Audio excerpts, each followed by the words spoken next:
जरा दोनों हाथ ऊपर खड़े करें। अरे पंजा मत दिखाइए भाई, ये पंजे ने ही तो देश का बर्बाद किया है। पंजे को मत, मुट्ठी बांधी है हनुमान जी की मुष्टि का। अभी कहा था कि राजेंद्र जी को बाबा सौ बना रहे हैं, नहीं अभी अगर हम ये कहेंगे तो मंच पर हमारी भाभी जी भी विराजमान है। अब मैं तो नहीं कहूंगा, मैं तो अभी भाई साहब और भाभी जी हैं।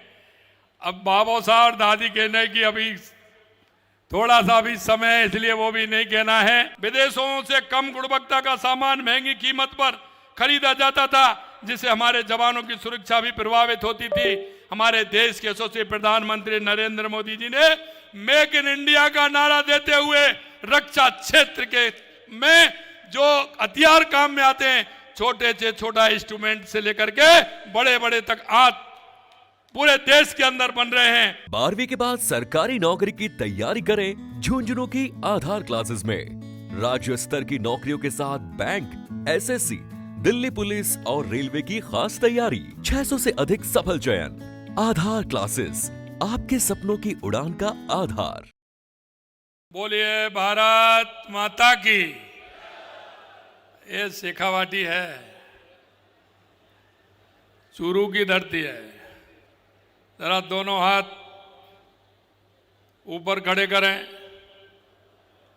अरे पंजा मत दिखाइए भाई, ये पंजे ने ही तो देश का बर्बाद किया है। पंजे को मत, मुट्ठी बांधी है हनुमान जी की मुष्टि का। आज इस कार्यक्रम में आपने अभी कहा था कि राजेंद्र जी को बाबा सौ बना रहे हैं। भाई हम ये बाबा सौ नहीं, अभी अगर हम ये कहेंगे तो मंच पर हमारी भाभी जी भी विराजमान है। भाभी जी भी विराजमान है, तो अब मैं तो नहीं कहूंगा, मैं तो अभी भाई साहब और भाभी जी हैं। अब बाबा साहब और दादी कहने की अभी थोड़ा सा भी समय है, इसलिए वो भी नहीं कहना है। आज अनावरण होने वाली प्रतिमा उस महान वीर की है जो स्वयं साहस की प्रतिमूर्ति थे। ऐसे वीर लेफ्टिनेंट जनरल सगत सिंह जी राठौर को मैं नमन करता हूं। भारत चीन युद्ध हो, बांग्लादेश मुक्त करने का संघर्ष हो, उन्होंने योगदान युवाओं को साहस और युद्ध कौशल के प्रेरणा दिया है। उन्होंने भारत सरकार द्वारा पद्म विभूषण बैच हासिल किया। कम उम्र में सेना के भर्ती में होने से उनके कॉलेज शिक्षा बाधित हुई, लेकिन 46 की उम्र में वे नेशनल डिफेंस कॉलेज से दीक्षांत हुए। लेफ्टिनेंट जनरल संगत सिंह जी ने भारत के पहले हेलीकॉप्टर सैन्य अभियान सहित कई सफल नवाचार किए। साथियों, लेफ्टिनेंट जनरल संगत सिंह जी की जन्मस्थली वीर भूमि चूरू ने देश को अनेक वीर और सैनिक दिए हैं, इसलिए मैं नमन करता हूं। मेरे भाई और बहनों, लगातार हमारी सरकार, चाहे हमारी केंद्र की सरकार हो या राज्य की सरकार हो, सैनिक कल्याण के लिए लगातार काम कर रही है। हमारी सरकार ने सेवानिवृत्त सैनिकों और शहीदों के परिवारजनों के कल्याण के लिए पूरी तरह सजग है। इस दिशा में हम लगातार काम कर रहे हैं।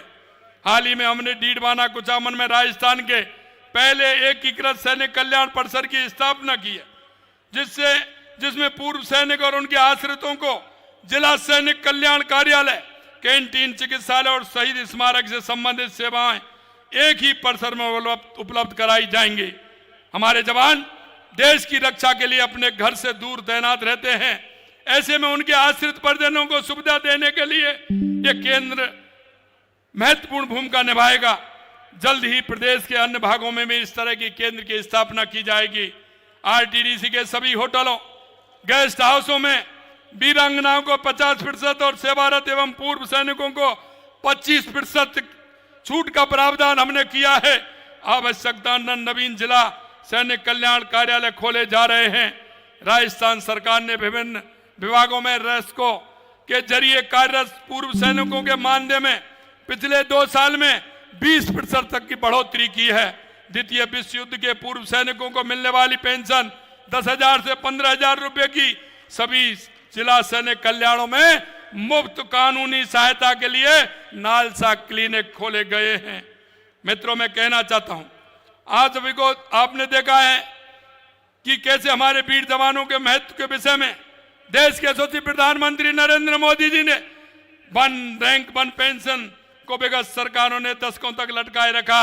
हमारे प्रधानमंत्री जी ने सरकार ने प्राथमिकता के साथ इसका निस्तारण किया, ये हमारे देश के यशस्वी प्रधानमंत्री नरेंद्र मोदी जी ने किया। कांग्रेस के नेतृत्व वाली सरकार ने घोटाले के अलावा कुछ नहीं किया। मेरे मित्रों, मैं कहना चाहता हूं, विदेशों से कम गुणवत्ता का सामान महंगी कीमत पर खरीदा जाता था, जिससे हमारे जवानों की सुरक्षा भी प्रभावित होती थी।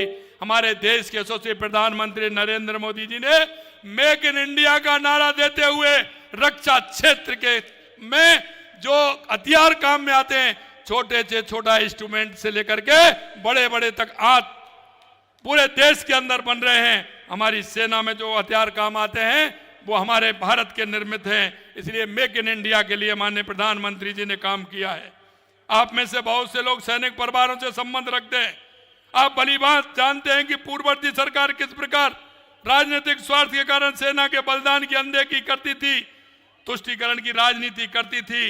मैं कहना चाहता हूं मेरे भाइयों बहनों, हमारे प्रधानमंत्री जी ने युवाओं को विकास से जोड़ा, तो वहीं सशस्त्र बलों को अनुशासित कार्रवाई से, और आज नक्सलवाद की समस्या का समाधान हो गया है।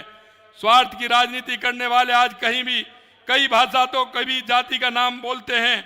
मैं आपको एक और मैं कहना चाहता हूं, हमारे देश के यशस्वी प्रधानमंत्री जी के नेतृत्व में सेना द्वारा की गई उसी surgical strike, Balakot air strike, operation Sindoor पर सवाल उठाते हैं और विदेशों में जाकर भारत की छवि धूमिल करने वाले ये कांग्रेस और इनके साथी लोग किस तरह की बात करते हैं।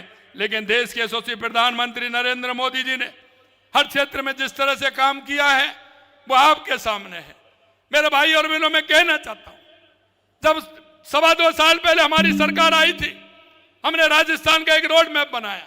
उस रोड मैप बनाने के आधार पर हमारे सरकार चल रही है और हमारे देश के यशस्वी प्रधानमंत्री जी हर क्षेत्र में लगे। उन्होंने जिस तरह का किया वो ये चूरू की धरती का लाल ही कर सकता है, ये भी मैं आपसे कहूंगा।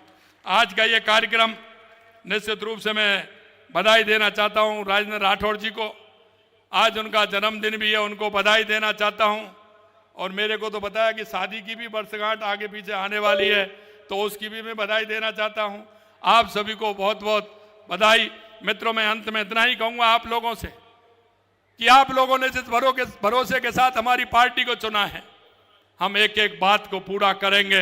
ये शेखावाटी की तस्वीर और तकदीर बदलने का काम देश के यशस्वी प्रधानमंत्री नरेंद्र मोदी जी के नेतृत्व में हमारी सरकार करेगी, ये विश्वास दिलाता हूं आप सभी को। आप सभी इतनी बड़ी संख्या में यहाँ आए हैं, आप सभी को बहुत बहुत धन्यवाद। जय हिंद, जय भारत, जय राजस्थान।